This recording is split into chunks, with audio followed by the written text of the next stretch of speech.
Et voici maintenant le document d'Inside, mes vacances dans les étoiles. Imaginez, partir dans l'espace et vivre l'expérience de l'apesanteur. Eh bien, c'est le rêve de nombreuses stars et de plus en plus d'anonymes qui se préparent, Nikos, à cet incroyable voyage. C'est un truc de fou. Ah ben, c'est un truc de malade. Brad Pitt, Angelina Jolie, Justin Bieber, Lady Gaga ou encore Paris Hilton. Ils sont déjà 640 à avoir déboursé 150 000 € pour être les premiers à partir. Et il y a quelques jours, l'une des compagnies qui propose ces voyages a organisé une énorme opération de communication pour se faire connaître. L'idée est très simple, organiser un concours mondial pour gagner son voyage dans l'espace. Un concours que nous avons suivi de l'intérieur avec 5 Français qui ont tenté leur chance. Alors, vont-ils décrocher leur ticket pour l'espace? À quoi va ressembler leur voyage? Le reportage est signé Tania Mépiel.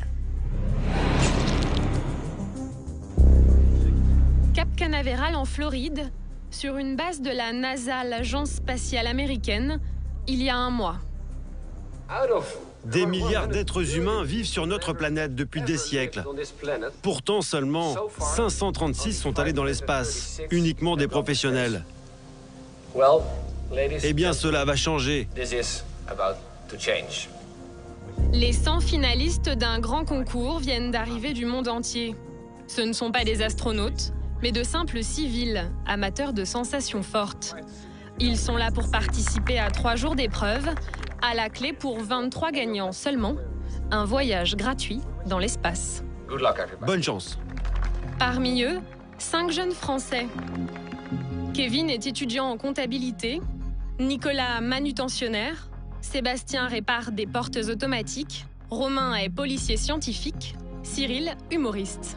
Ce Parisien de 33 ans va tout faire pour décrocher son billet. C'est mon rêve de gosse d'y aller et j'ai toujours rêvé devant ces images de l'espace. Et ils font ça tellement bien, les Américains. Le mec qui fait Godspeak and God bless you and good luck, qui fait son petit salut et tout, c'est merveilleux. J'ai l'impression d'être Bruce Willis, quoi. L'espace fascine depuis toujours. L'énorme carton de Gravity le prouve une fois de plus. Agrippe quelque chose! 4 millions d'entrées au cinéma en France. N'importe quoi! Et depuis quelques années, se préparent en coulisses les futurs voyages dans l'espace pour les particuliers.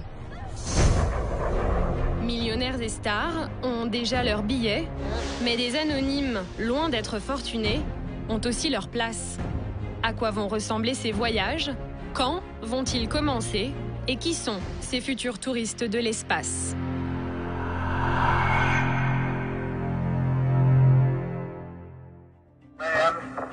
Depuis 1961, seulement 536 personnes sont allées dans l'espace. Une poignée d'astronautes professionnels. Et en réalité, depuis 2001, certains civils ont aussi déjà pu y voyager. Mais dans un contexte très particulier, pour 17 millions d'euros, ils montent à bord de fusées russes et participent à des expéditions officielles dans la Station spatiale internationale. À ce jour, ils ne sont que 7 à s'être offert ce voyage. Parmi eux, une seule femme, Anousheh Ansari. Nous l'avons rencontrée chez elle à Dallas, au Texas. J'ai toujours voulu aller dans l'espace depuis que je suis toute petite. Ça, c'est un dessin que j'ai fait quand j'avais 9 ans, d'une navette qui m'emmènerait dans les étoiles. Il y a 7 ans, cette richissime chef d'entreprise irano-américaine s'offre 11 jours exceptionnels en apesanteur. Bien sûr, j'avais vu énormément de photos de la Terre prises depuis l'espace, mais la voir de mes propres yeux, c'était très fort. Je me suis mise à pleurer, je ne savais même pas pourquoi je pleurais. C'était très intense.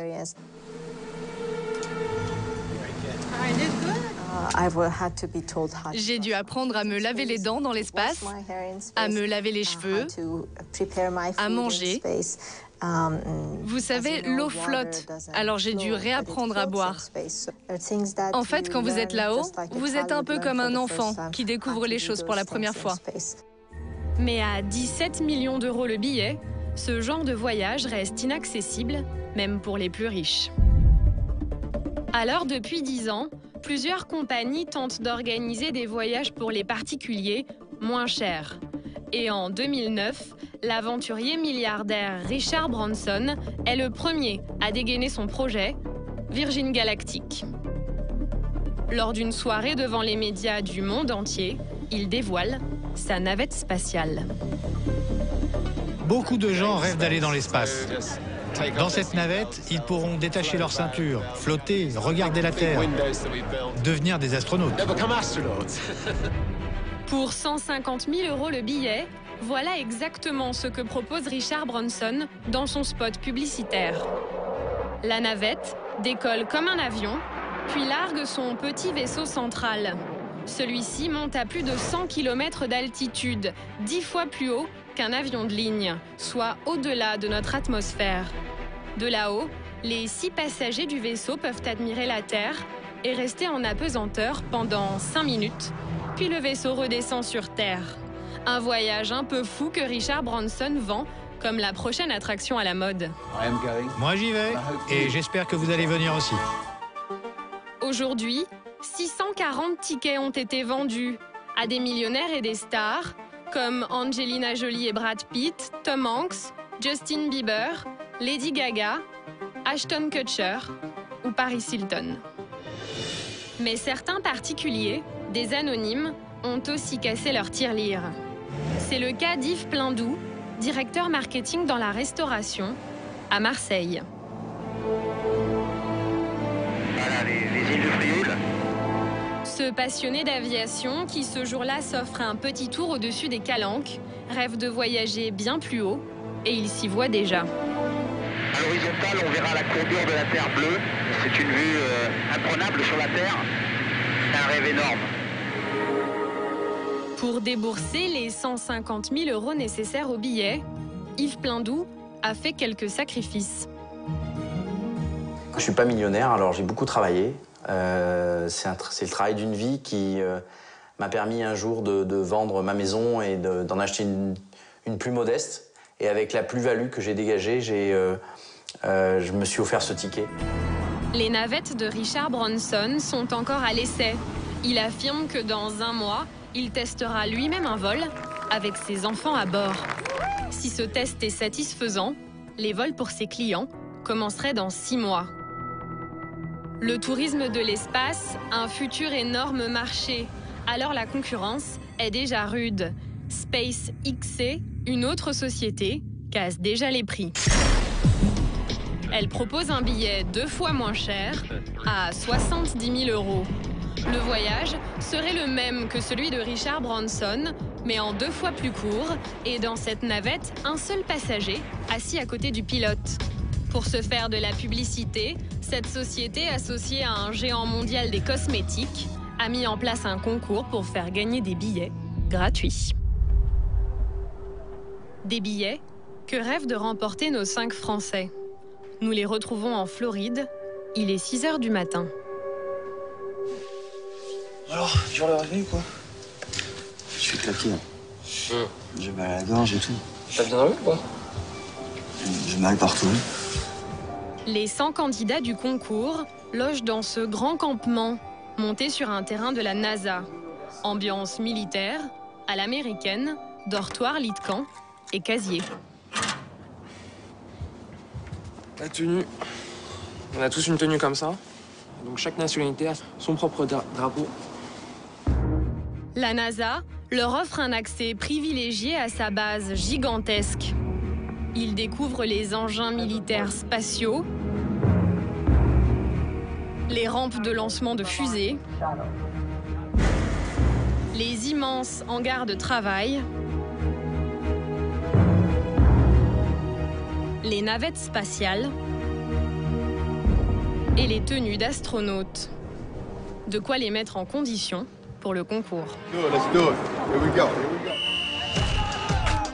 Première épreuve ce jour-là, un parcours sportif plutôt musclé, même pour les plus athlétiques comme Cyril. Allez. Comment? Allez, plus vite. Allez, plus vite. Voilà. Comment?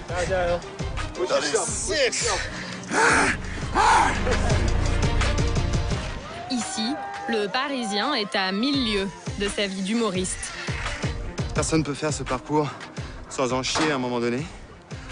Donc on nous pousse au bout physiquement. Puis on essaye de voir si on peut rester concentré, garder la tête froide malgré la fatigue, quoi.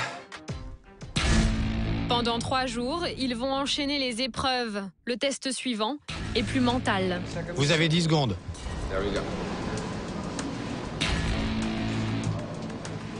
Une série de chiffres à mémoriser et à restituer après ça. 5 minutes dans cette centrifugeuse.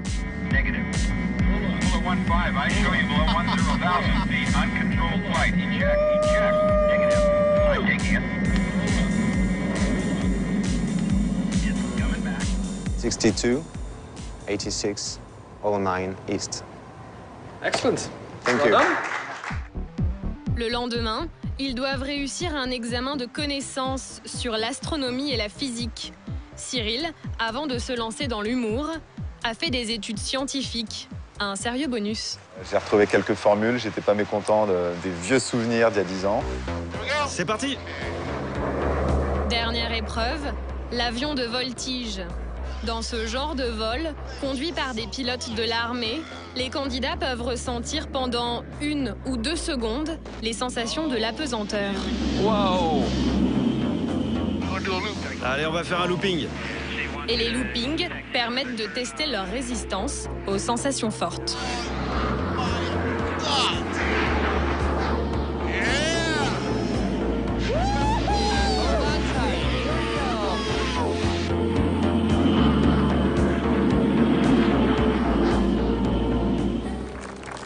Après 72 heures de test, c'est l'heure des résultats. Pour l'occasion, la presse du monde entier a été invitée. Une opération marketing bien menée, c'est Buzz Aldrin, deuxième homme à avoir marché sur la Lune il y a 45 ans, qui est là pour remettre les billets. Le fait d'aller sur la Lune a fait de moi un des hommes à voyager le plus loin possible de la Terre, de toute l'histoire. Aujourd'hui, ma génération passe le flambeau à la vôtre. Et parmi les 23 gagnants du concours ce soir-là,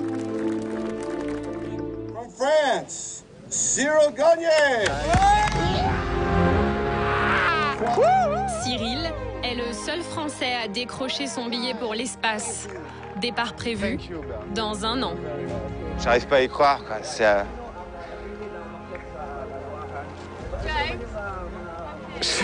C'est dingue. Je sais pas comment décrire ce que je ressens. C'est immense. Voilà, c'est vraiment immense. Partira-t-il vraiment en 2015 ?